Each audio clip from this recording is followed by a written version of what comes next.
I'd like to welcome you to our webinar, Provider-Led Health Plans 202, a roadmap to ensuring financial and clinical stability. My name is Sean Forster, and I will be the moderator for today's discussion. Before we get to the presentation, I do have a few housekeeping items. During the presentation, all participants will be in a listen-only mode, so there's no need to put your ringer on silent or mute your lines. Also, today's webinar is being recorded and will be made available on our website next week. Although lines are muted, we do encourage you to ask questions during today's presentation. To do so, please submit any questions using the questions window located on the right side of your screen. Type your question into the box and click send, and they'll be sent directly to me to queue for the Q&A session we'll host at the end of the hour. Should you encounter any technical difficulties during the webinar, please also utilize the questions window to describe your issue, and one of our support staff will follow up with you to troubleshoot. With that, I invite you to sit back, relax, and enjoy today's presentation. I'm happy to introduce our two speakers for today, Jen Cressman and Roger Smith. Jen Cressman is a healthcare executive with nearly 2 decades of experience in the healthcare and wellness space, having worked with health plans, integrated delivery networks, employers, exchanges, and ACOs. Jen's background includes work in the Medicare, Medicaid, and commercial consumer segments, data-driven decision support, and population health solutions. Jen has consulted with early-stage and established healthcare organizations to help with differentiation, positioning, and sales strategy by market. She's also assisted in a number of private equity and venture capital firms with market insights and trend information as they evaluated investments in this space. Currently, Jen is the Vice President of Professional Services at SCIO, where she is responsible for our consultative services group. Roger Smith has over 16 years of operational and industry experience in healthcare, handling matters involving provider contracting, claims operations, provider member dispute resolution, industry regulation, fraud, waste, and abuse investigation, and payment integrity. After receiving his JD from the NYU School of Law and 8 years of private practice as a commercial litigator, he joined the legal team at Oxford Health, where he led the Special Investigations Unit as well as the group tasked with addressing systemic overpayments. After Oxford's acquisition by the United Health Group, Roger was responsible for fraud, waste, and abuse in United's Northeast region. Roger has served in key roles at SCIO, including running payment integrity operations, developing SCIO's analytic capabilities in the payment integrity and network and provider areas, solutioning for clients and prospects of the payment integrity services programs that represent the most significant portion of our business, and as strategic account manager for several of SCIO's largest clients. Shown here is what we'll cover today, and I should start by saying that the genesis behind this whole webinar was a recent report by the Robert Wood Johnson Foundation, which found that despite the great potential of provider-led health plans, the majority of these organizations are finding themselves either or close to operating at a loss. And unless this trend is corrected, we really anticipate that many will be forced to close their doors. So with our experience in helping organizations manage risk, we thought that we could add something to this conversation. And we'll start today by very briefly covering what we see as some of the market forces affecting providers as they take on more financial risk. And the majority of our time then will be devoted to those next 3 sections, which are important to all healthcare stakeholders, but really take on a critical importance for provider-led health plans. And that's going to include a discussion around risk-adjusted lines of business, streamlining documentation needs with quality initiatives, ensuring claims accuracy and network efficiency, and how to gain insights in your populations to prioritize resources and drive a return on investment. And since we're intending the session to be at the 202 level as opposed to a 101 introduction, we're going to go into some detail in each of these areas. We do only have an hour of time though, so if you'd like us to go deeper into a particular topic, please do submit your questions for the Q&A session. And if that's not enough time, we're also happy to schedule follow-up sessions with you one-on-one, so just let us know there. And with that, I'll step aside for now and turn things over to our speakers. Jen? Thank you, Sean. So I'm going to go ahead and before we dive in here, I just want to make a note that as Roger and I put together the content for today, we recognize that folks who have dialed in are coming with some different areas of experience specific to provider-led health plans. Some of you may be already engaged in that arrangement. others of you might be considering that within your organization. So our hope today is that each of you will walk away with at least a couple of nuggets of information about what is happening in the market right now, and hopefully more than that, right? Some ideas that you can take back into your organization as you move forward.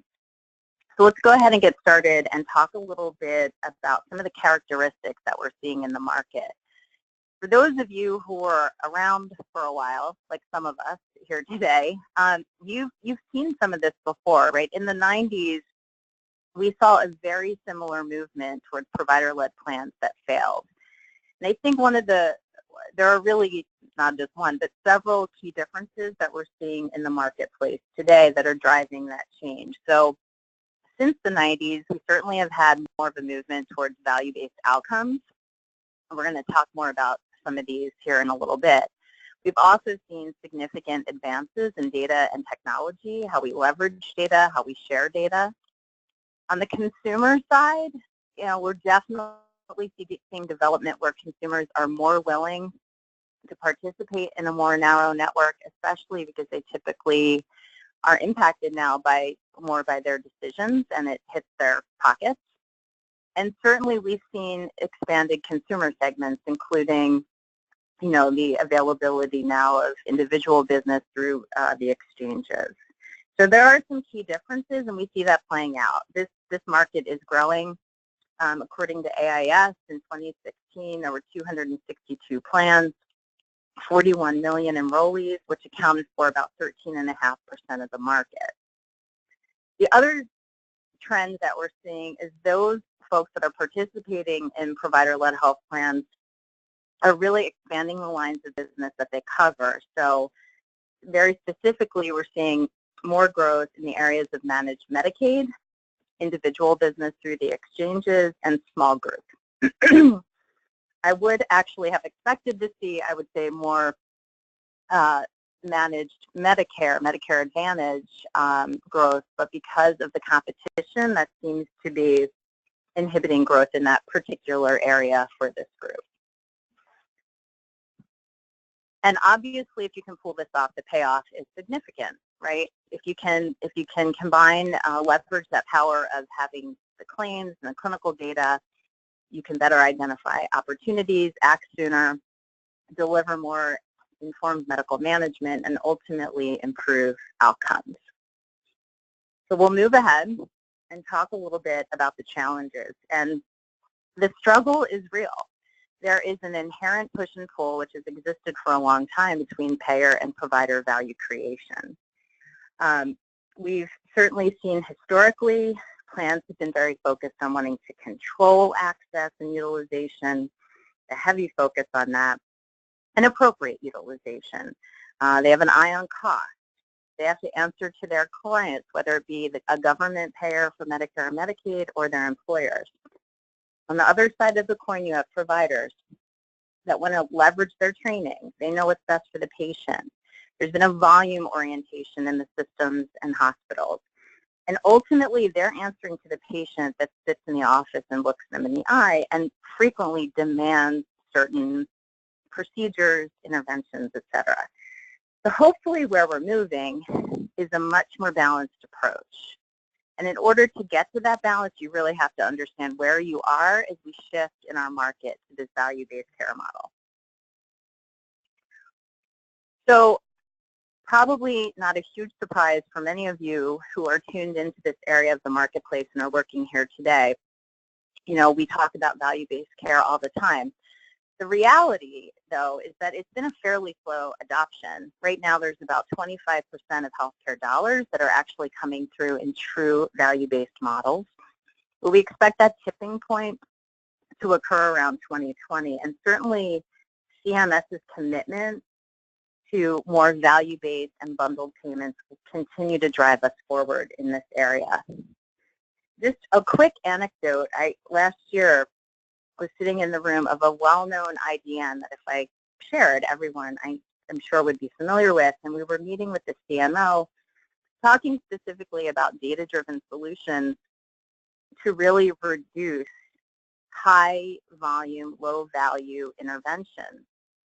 And she got very itchy, and when I asked her to talk about why that was, I mean, she fessed up and said, because we still are sitting in a volume-based incentive. That's what the executive team is incented on. You know, compare that to another provider-led plan that I've worked with, where in 2016, they made the decision to shift their executive program. Now they're incented on value as opposed to volume. So there are a lot of factors at play that will have far-reaching impact as you try to make adjustments either in the provider-led plan that you are running today or are thinking about putting into place. So where Roger and I are going to focus today, there are obviously a lot of considerations when you're thinking about or working on improving a provider-led plan. Where we're really going to focus, if you look at this list, is down on the operational, financial, and population health requirements of a plan. And in particular, there's a lot that goes into population health readiness. We're going to focus on managing risk and revenue, network optimization, and really improving quality and compliance through population health management. And I think as we go, you'll see that many of these things are woven together. And so we'll be hitting on topics with hopefully different lenses as we think about each of these areas. So with that, I'm going to go ahead and pass over to my colleague, Roger, to take it from here. All right, thanks very much, Jen. That's a great introduction. So next, I'm going to talk a little bit about some of the considerations relating to managing sort of riskiness of members and the revenue implications of that, which I think is one area where we've seen provider-led health plans have struggles, and as revenue becomes more at risk, it's more important for them and a little bit of a challenge.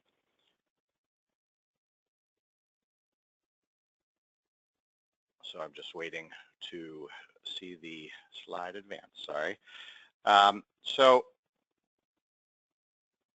there we go.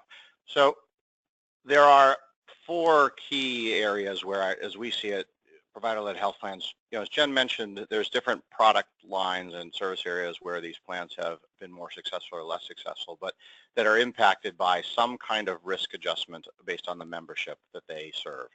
So the one that's quite well known is in the Medicare Advantage space, and as Jen noted, that is less prevalent for some of the provider-led health plans, but certainly a factor.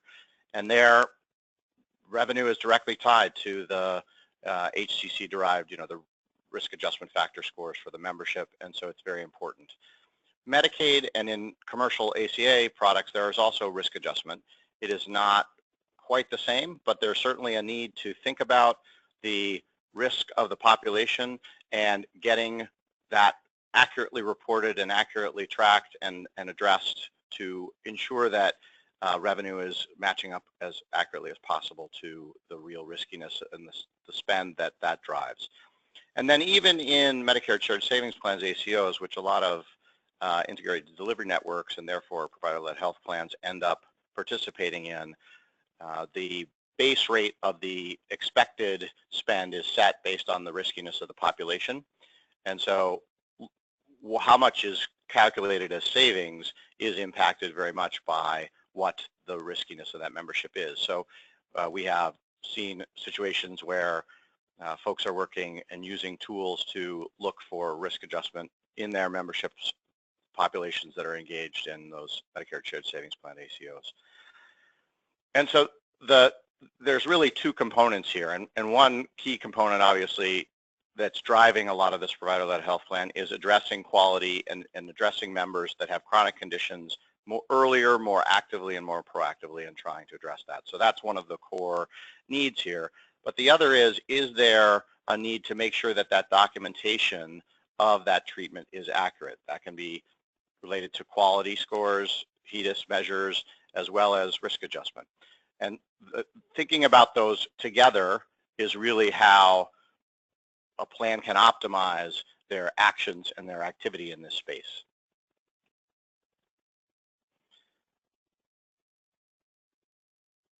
And it looks like I'm having a little bit of trouble advancing, so there we go. All right, so, and that's really an integrated approach. Looking at the risk scoring that is reflected for the membership and whether that risk scoring really reflects the conditions that the people have. So you can look over historical information about what fact conditions people had and whether those are documented based on current information, what members have been seen for in the current, in whatever the measurement period is, and then also bringing together the quality measures. So to ensure that you're identifying those conditions and treating them, those go hand in hand, and the benefits are enhancing patient care and also ensuring that revenue is accurate. So even if it's not a direct increase in revenue as it is in Medicare Advantage, in a Medicaid scenario, typically there's transfer payments between plans with higher risk members and lower risk members, and so the lower risk members would have to pay money into a pool that is then distributed. And if that plan in fact had riskier members than was reflected in the information they had in their data and were reporting, that would be significant, and they'd want to make sure that that is delivered appropriately and tracked appropriately. All right, so there are 3 points at which this is important to sort of think about, and what we think about them as the 3 rights. So ensuring you're engaging the right person with the right information at the right time. So before a visit, really need to identify what are members that need to visit a primary care physician or a physician for management. So looking at anything from closing HEDIS gaps to information about a member needs to be seen to ensure that their condition is managed and documented. So identifying who those members are, engaging those members, whether it be in home visits or bringing them into an office. Then in a situation where the member does come into the office, ensuring that the PCP has complete information to manage those conditions and document that management appropriately. So having some kind of robust support tools for that, also providing some education to ensure that if a provider is not documenting something correctly or isn't addressing all items that are addressable as indicated in the support tools, and then having financial incentives aligned that encourage that. So there are certainly situations where a provider would say, there's just more and more for me to do and more information that's given to me before my patient, I just want to see them. As financial incentives get aligned and bonuses or some other things are tied to their performance on some of the metrics, that is also another way to address. And then after the visit, really to ensure that the correct things were treated. Were those gaps closed? Was the coding and billing robust and accurate?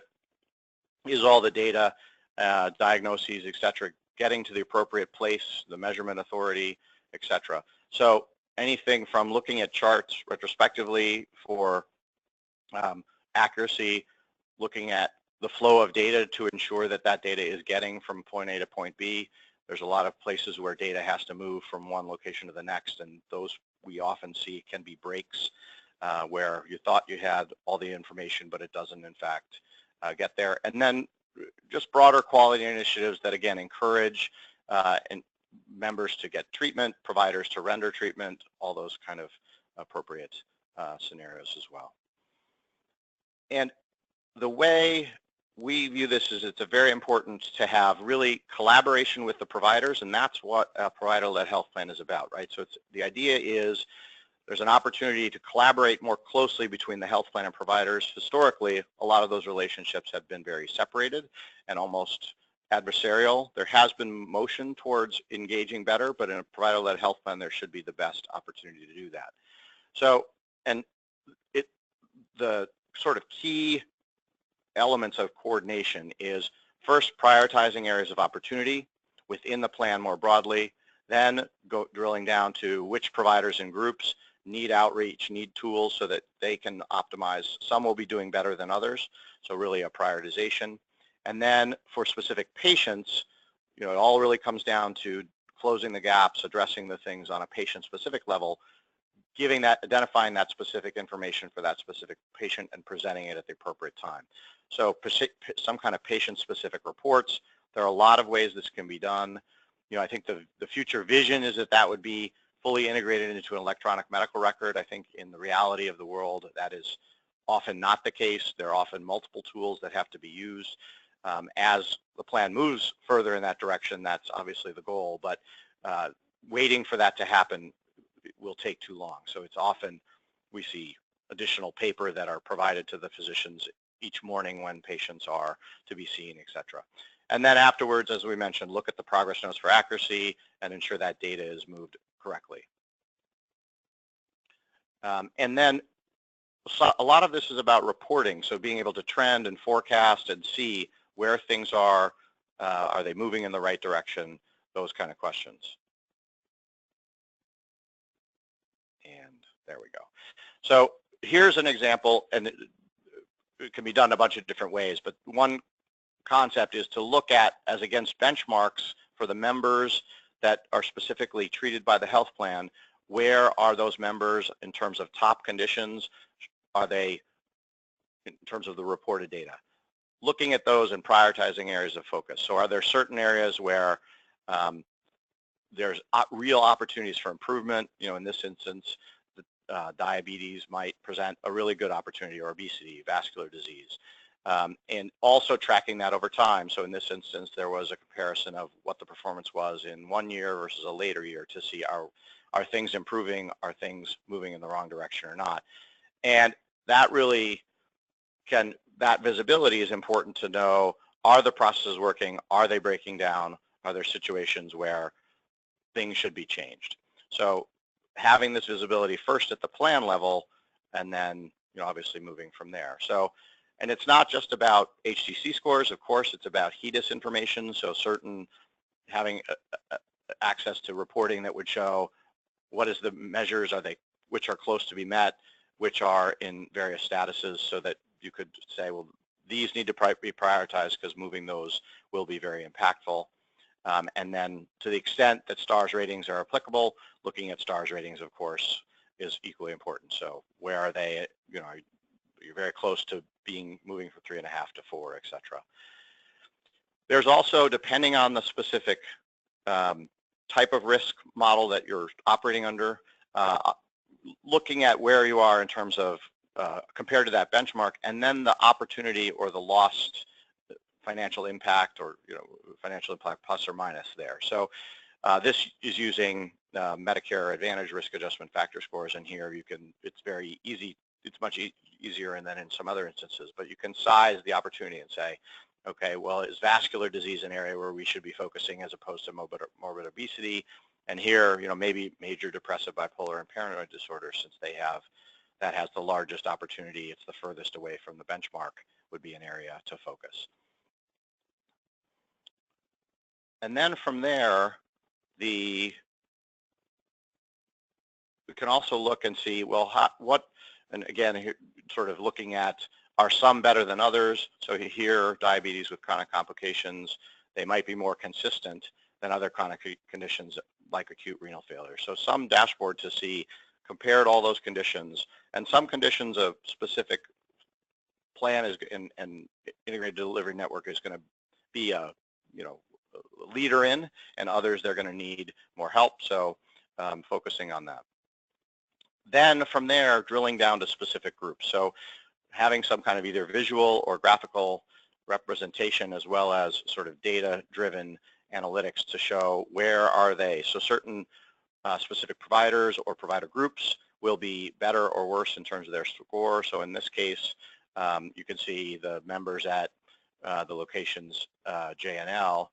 They're similar demographics, but there's a big difference in the actual difference from group H. So what is driving group H to be doing a much better job than the other two groups? So compare them to their peers, and then what are the areas of focus and reaching out to those providers.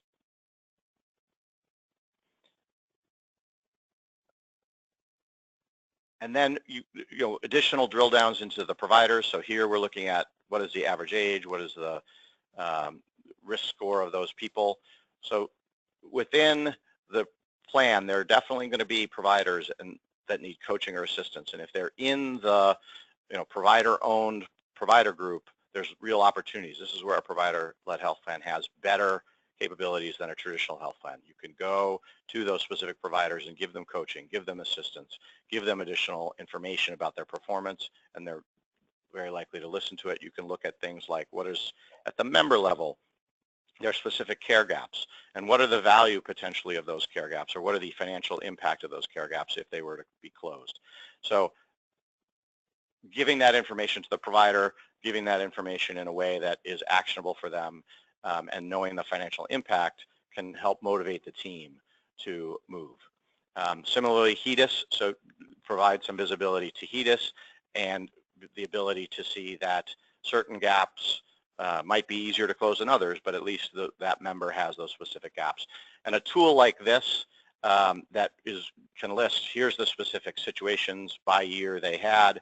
You know, if there's some specific areas where in 2016, those kind of conditions, although those patients we would think would continue to have them, they weren't documented for some reason, providing that information to the provider so that they can identify that, and then additional information about quality gaps that could be closed with that provider that are particularly actionable.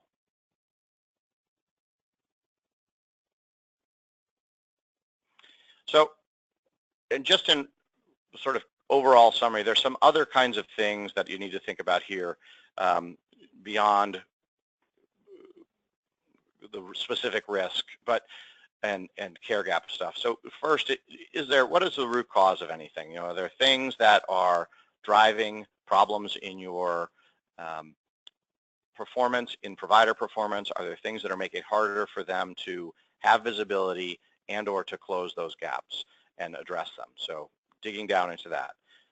We really also find that there are a group of situations where data drop-off can occur. So you look at the final results, and for some reason, it seems like the members aren't as risky as they truly are, or the gaps haven't been closed. And it is surprising to us the number of times that's just because data was not appropriately moved from point A to point B. So having the visibility to what does the data look like coming out of one system and moving into another system is very important. And then lastly, coding accuracy. So it has become a much bigger area of focus for the industry, for the regulators, in particular CMS or state Medicaid agencies, to look at really look at accuracy of coding. There's been a lot of focus in the industry generally about identifying additional risk factors for a member, but the regulators are now concerned that there are other situations where things are coded inappropriately. So it's really become very important to look for accuracy and to educate providers and get robust information so that you can support what has been submitted, that is accurate information. So now we're going to move to talking a little bit about some of the operational and network scenarios that come up. And what a provider-led health plan here really faces is striking the balance. So at a very high level, there's obviously extremes here, and in our view, it's really important to have an appropriate balance between provider interests and what might be payer-specific or health plan-specific interests. So on the right, we see what many providers would say traditional health plans do. So the health plans really squeeze them to the bone, paying just barely their actual cost of care, sometimes less. Or the health plan has broad pre-certification requirements across a wide network and makes their lives very difficult. There's a temptation, and there's some literature out there that says, well, in a provider-led health plan, there's really an opportunity to do things differently, which is exactly correct. But there is the possibility to overreact. So there are disadvantages of, for example, paying above market rates to the owned provider groups, or having an extremely narrow network that is only limited to the providers that are specifically in the integrated delivery network. Because what you really need is some balance. There's a plan has to provide competitive rates, be out there in the market, getting members, and members select based on price. And so if you overpay, that's going to drive a bunch of situations, quote unquote overpay. Or if you exclude other necessary providers that are to make a full and robust network, that's going to be a competitive challenge. So really, the health plan really needs to receive claims, process those claims correctly, and address payment inaccuracies through audits and education, and really leverage the system providers that are best in class, but ensuring member access, doing without pre-certification where appropriate, but not entirely maybe, and then looking at education to try to close some of those gaps, or maybe some changes in service to address some challenges where big amounts of service are going to a competitive facility. So is there an opportunity to start some kind of medical clinic in specific areas? And really some of the key points are complete and robust claims data is really necessary to report to regulators. You're going to have to, in a Medicaid scenario, show what the cost truly is, or into CMS what the true riskiness of people is. You need accurate information to conduct some analysis of utilization and cost, and it really improves the ability to do pricing analysis and decision making there. And some of the challenges or sort of unique aspects of provider-led health plans do make this at times a little tricky. There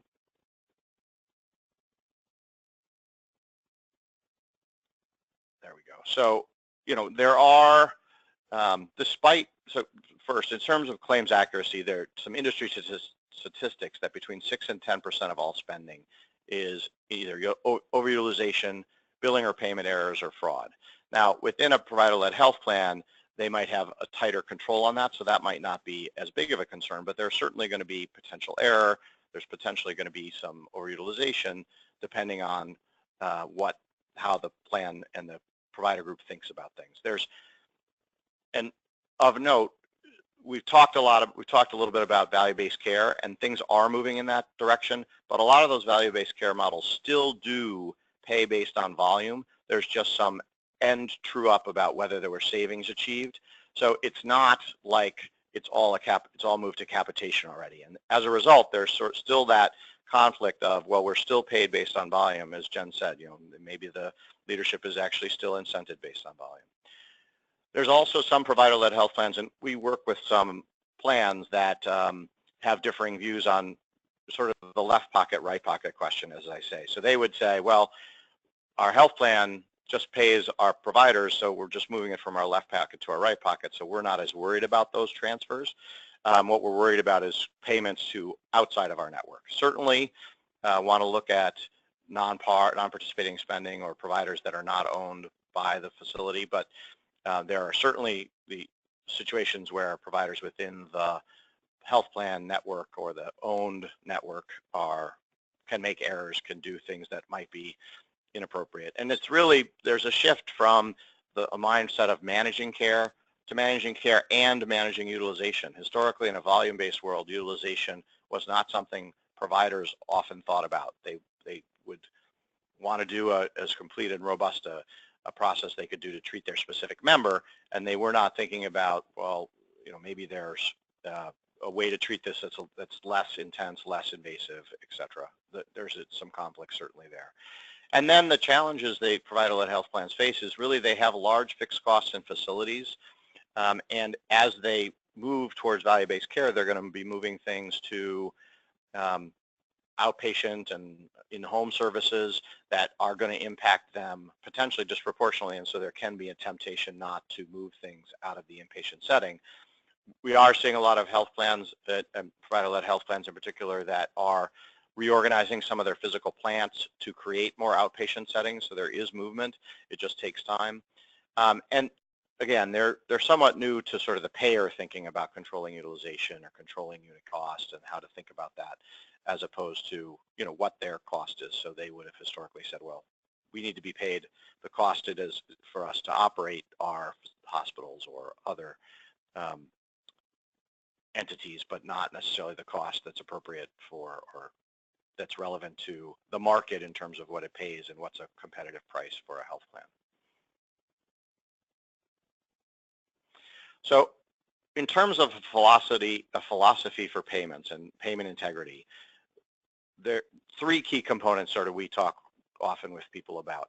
One is you want to select right. So the idea here is select situations where errors are most likely to occur, because it's not in anybody's interest. It's additional work if there are a lot of touches and audits, etc., medical record requests where not necessary. So really a complete understanding of coverage guidelines, billing rules to optimize those claims. And then audit right, so make sure the staff looks at the whole claim. Don't focus just on the initial concern, because address all of those potential issues that can come up. It's there in front of the audit staff, so they should really look more robustly at it. And then last, have it be an accurate and true finding. So communicate those clearly with detailed reasons. And what the goal here is really change in behavior, especially in a provider-led health plan. They want to, every health plan wants to pay right and wants to have claims only adjudicated once, but especially if it's their own providers. And we talk a bunch about precise selection, so there's really a number of ways and key information. As we've moved, as Jen said, to more data, more leveraging of data, there's really a good number of new data sources that can be brought in and leveraged here. So analytics and profiles around claims, also around providers, around members. So there's a bunch of information around members that is new, and about providers that is newer. And then knowing your own weaknesses. So what is the payer profile? Do they have the specific claims platform has certain weaknesses? There are weaknesses by platforms as well. And then feeding that information back to continually refine that and focus in on the areas that are a problem and fix those areas that are a problem. We have some information here about specific areas where there's often interest and focus. I'm not going to spend a lot of time on them. Certainly on the inpatient side, those are the claims that are the most expensive. There's a fair bit of focus there. It depends somewhat on what the reimbursement methodology is that the health plan would be using with their provider groups. Many systems, whether it be Medicaid, et cetera, use DRG heavily for inpatient, so we see that as one of the most common. So it may well be that the health plan has that as their payment methodology, but there's also percentage charge reimbursement and per diems. So it depends very much on what is used there. There's some specific problems potentially in the NICU that's worth looking at. And then as things have moved more out of the inpatient settings, there's increased utilization of skilled nursing. So having the ability to look at those situations from the skilled nursing facilities to the extent there are any owned or even outside of the network. And then home health, a lot more utilization in the home, which is great for care and members. There are certainly situations where that needs to be monitored, because you don't want somebody who just needs custodial care, if that's not covered under the plan, being covered. Of course, many think also about high-cost injectable and infused drugs and durable medical equipment. Those can be very expensive items as well. So having a strategy to review those claims and address them is critical. And I will now hand it back to Jen to talk a little bit about network and some of the quality items. Awesome. Thank you, Roger. Lots to cover, lots to talk about. Certainly not a simple, here's a formula how to do it correctly. There are lots of pieces and parts, and I think what you'll see as we continue through the second half here of the presentation is how some of these things that we're talking about start to overlap. So certainly as Roger went through, we saw some views of how providers were doing with quality. Where are their gaps? Where do they have coding issues? As we shift gears now to think about network optimization, we're going to take just a slightly different lens here, and we're going to be thinking about things like utilization, leakage, efficiency, the ability to look not only at your network at a whole, but really the ability to drive down and look at group practices and individual providers. And all of that really is meant to assist with, then what do you do with those insights? And we're going to talk as we move on about, Roger mentioned provider education. Some of these insights might show you where you have strengths and weaknesses within your network. And certainly incentive design, so going back to that sort of fundamental value basis volume and or how are your providers incented, that can be a significant lever when you're trying to drive certain behaviors and actions within your network. And we'll talk a little bit more about levers as well as we can continue here. I think one of the single biggest opportunities that you have as a provider-led health plan is really to get to that truly collaborative relationship between the plan and its providers. That, again, having worked in the industry for a long time, one of my first jobs back in the day was writing plan communications to help communicate with providers, right, and get on the same page, and working with office staff. So it's been a struggle for a while, and it's a very unique opportunity when you're sitting in the driver's seat in control of the plan and the owned providers.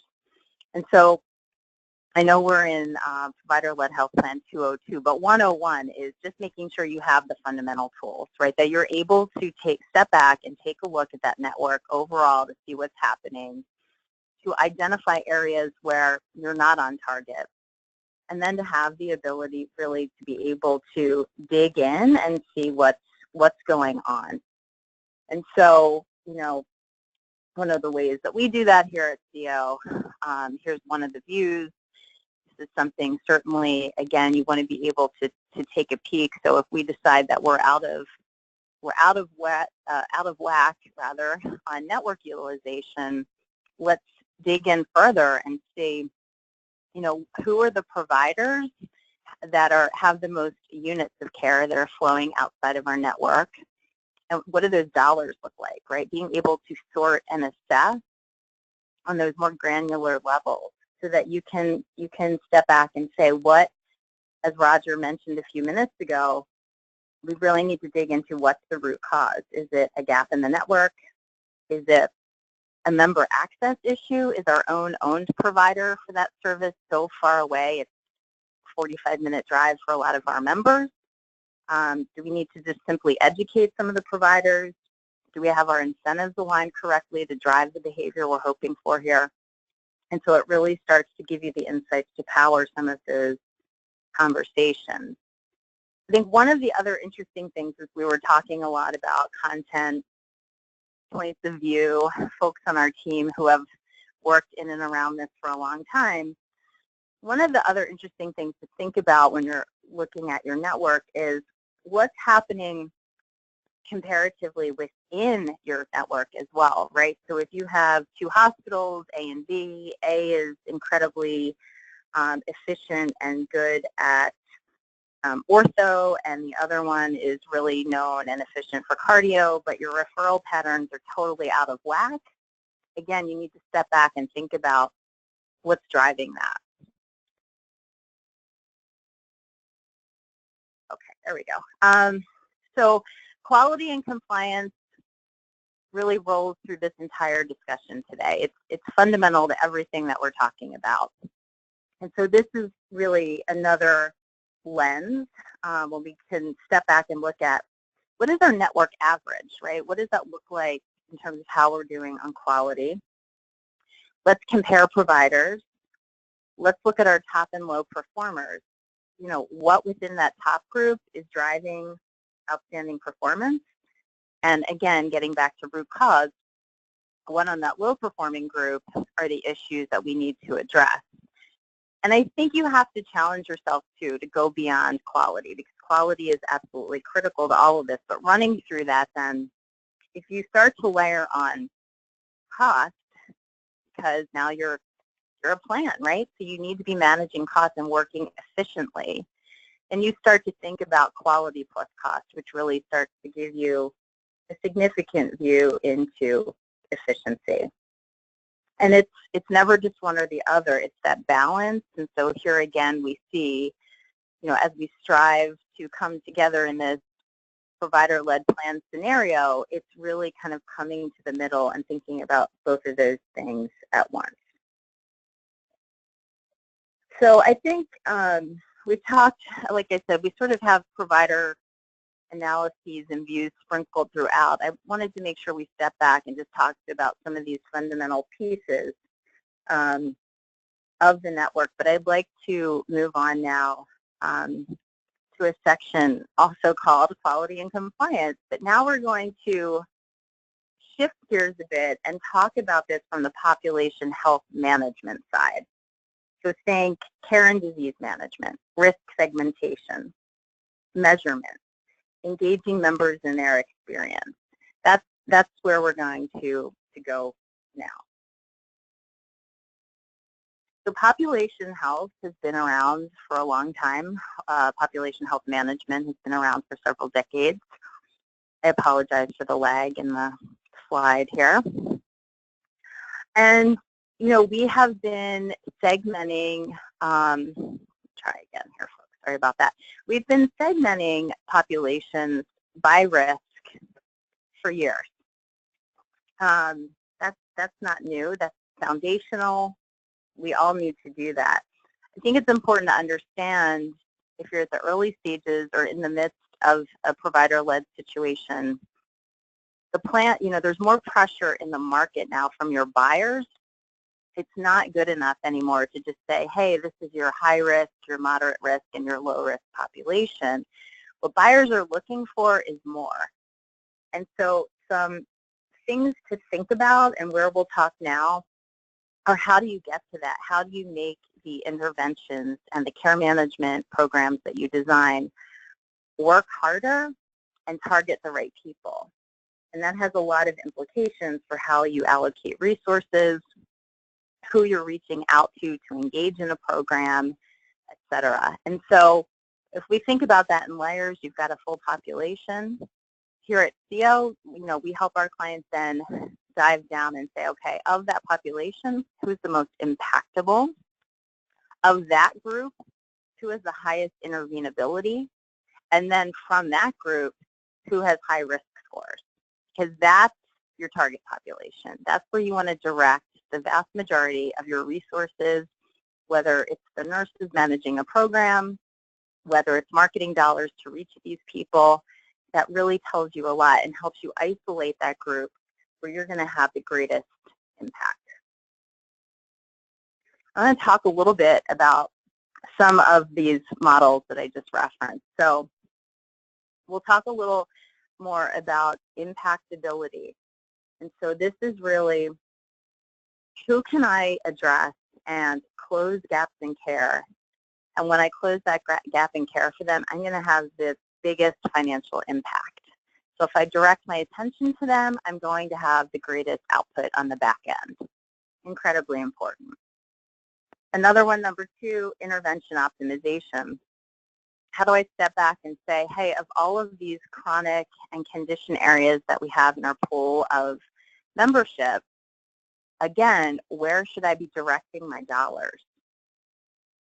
Another one is, number 3, is the PST model, or patient-sensitive treatments. I'm sure many of you who work in and around the industry for a while, you know, you understand this, but we know, right, that today, as an example, 70% of MRIs show anomalies, and they're not always in symptomatic folks. So you do an MRI, as an example, it's very likely to lead to an unnecessary surgery. So we're looking at the potential risk in the membership for folks who are headed towards high-dollar, low-value services.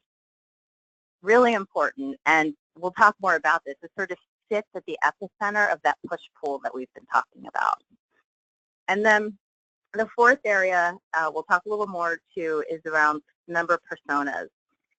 And personas have been around for a while. A lot of plans use personas, like Sally, the soccer mom, and they've traditionally used them for things like benefit design. How am I going to design this benefit in order to attract Sally? And what we're saying is we can help you go further with that. There's data that you can leverage to get additional insights. So I want to make sure that I stop and talk a little bit about the 9 levers of population management that we talk a lot about at SCIO. I'm sure many of them are very familiar to you. But these levers really integrate themselves into how we think about helping our clients. Not only are they integrated into some of our models, but when we do things like benefit design, it's all about pushing and pulling these levers, right, to direct the behaviors that you're hoping for. There is no right or wrong lever. There is no lever that is by itself the most important. It very much depends on what's the situation that you're dealing with and what lever can you adjust, right? So benefit design tends to be one that's a little easier, it's less expensive. When you look at things like incentive design for your providers, that can be very effective, especially when you're looking at network leakage and utilization. So I just wanted to share these with everyone. If you're not thinking about all 9 today, it's important to do so. And I think the other thing you have to do when you're thinking about these levers and addressing some of the issues, make sure that you look out for the unintentional consequence, right? So if I decide that I'm going to go too far to the one side on that spectrum, right, that Roger was talking about, and I'm going to just remove pre-auth for everything.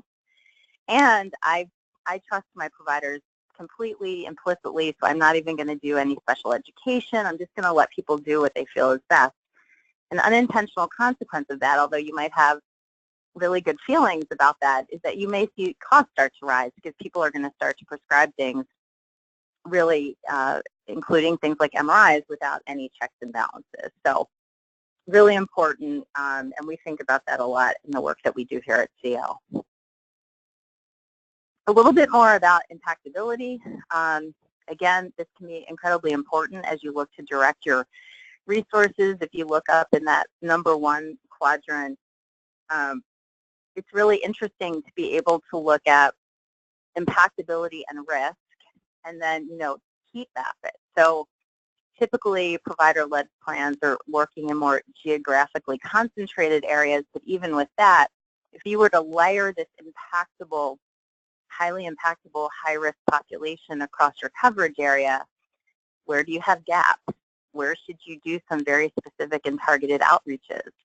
Which provider offices can you arm with information to make sure that you're getting in front of those people? It can be very informative.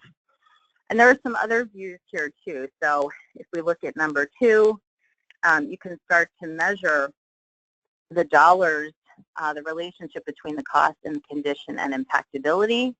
And if you look at #3, you can start to look at those impactable condition areas. And all of that is around helping to direct where you should put your resources, how you should design your programs. And then, of course, as with everything on the member side, just like on the provider side, we want to make sure that you can drill down, right, and make sure that you can get to the actual members, because that is where the rubber meets the road. And this is a place where, as an example today, we provide impactability lists to some of our clients each month so that they know who within the population they need to target. We're running short on time. A couple models here. I'm going to go real quick, and I know Sean's going to share this with you, but this patient-sensitive model, I think it's just interesting to note. We talked about this a bit earlier. Again, this is about high-dollar, low-volume services that tend to be overutilized and can be significantly impacted by conversations with a patient, between a patient and a provider. So this is sort of, the impetus between shared decision-making models 20 years ago. We know that it works, and being able to identify those members for whom you can have the most impact is important. It certainly, as I said, there's lots of studies out there. We've certainly seen reductions in invasive treatments. And I don't mean not doing a surgery because you don't want to pay for the surgery. I mean making sure that you're doing appropriate levels of care, that you're working through levels, and that you're informing the patient. Usually if a patient knows there's a lesser invasive model or opportunity, they will take it before they head into surgery. Let's see, let's scoot ahead here. Sean, if you hit it too, so did I. So let's see where that goes. So consumer segmentation, I'll end on this. There's a couple views to this here, but I'm going to skip ahead and say, I know a lot of folks have segmentation, whether you're new to it or further along. We have many clients who are already doing more of a marketing segmentation. What we do is we allow you with very little data to go in and have a significant number of insights into any given population. And we do that based on the data that we have and some consumer data. And it shows you some really interesting things like clinical attributes, channel preference, which, again, as you head into a plan and you think about member engagement, really important to understand when you look at your population and you've identified that group you're trying to engage, how should you do it? I mean, that's a big myth in the industry today, right? There's kind of general things, letters that go out to everybody. Maybe that's not the most effective. So I could talk for hours about this. I think I'll move on here, and we'll do some key takeaways. We've covered a lot of ground. I'm going to shift over, Sean, so that we can get some Q&A. Yeah, thank you, Jen, and thank you, Roger, for walking us through those slides. I had a feeling that we might be a little tight on time, so this isn't too surprising. So let's just dive right into one or two questions that we received. One that I can answer off the bat is, will these slides become available? Yes, we will be sharing slides and a recording, I think I said at the top, early next week. So one of the questions we have is actually one of the things that you talked through most recently, Jen. That's around these the 9 levers. Of those that you discussed, can you say which would be the most important or single one that you would call out? Yeah, I would say, Sean, that really there is no single one that's the most important. It's more situation specific. So depending on what we're trying to do, some levers will have more impact than others. As I noted, benefit design is sort of the least expensive, easiest to do. And one of the most hard-hitting ones that you can do, although it's a little more intensive in time and investment, is really getting to good provider management and incentive design. But any 9 can be effective, again, depending on the situation that we're working on. Great, thank you. We have one here around the tension between the payer side of the business and the provider side of the business. I think, Roger, you were talking a little bit about that inherent tension between providers and health plans. I'd also, if this question is specific to the risk adjustment, we have a webinar that we did, I believe in May, that's on our website that talked around from a risk adjustment only point of view, how that collaboration can be effectively completed. But Roger, any additional thoughts that you have around how to best handle that tension between the payer and provider side of the business? I mean, I think, sort of to that levers question, this is really about balance and about, sort of taking into consideration the various pushes and pulls and factors and figuring out how are the most effective, least sort of painful way to do some things, right? So there are, and the good news, and this is where I think there's real opportunity and people have believed there's real opportunity, is that provider-led health plans should have the ability very well to connect with their providers and have open conversations about what will be most effective. And then the question is putting that stuff into practice and then monitoring and making sure that it actually is having the impact desired. Because health plans have been trying to, I think, make those connections with providers and send them information so that they can have this visibility. But I think it's hard because historically health plans and providers have had a much more adversarial relationship. But you have to sort of really then be willing to have everything on the table. So if prior auth is necessary in certain circumstances, it might be undesirable generally because it's seen as draconian and a very sort of strict health plan measure, but it may be necessary. Or if some, stricter sort of financial incentive or some kind of, monitoring is necessary to help a provider, a specific physician, see the way that they need to, sort of what's the appropriate practice pattern, best practices, and really follow that, or look at their referrals and say, why are you referring to hospital A over hospital B? There's no real difference, and hospital B has advantages, and these are their quality advantages, cost advantage, utilization advantages, all those kind of things. So it's really hopefully the ability to have those robust conversations that are open and honest and give and take. Great, thank you, Roger. We are unfortunately out of time for today's session. So there was a question on third-party payer information and how we can share it, and a couple other questions here as well. We will, as part of the follow-up in the email that we'll send to you with a link to the recording, we'll answer a few of these questions that we weren't able to get to today. But with that, I'd like to thank, again, Jen and Roger for walking us through this presentation today, and especially the audience for taking the time out of your day today to join us.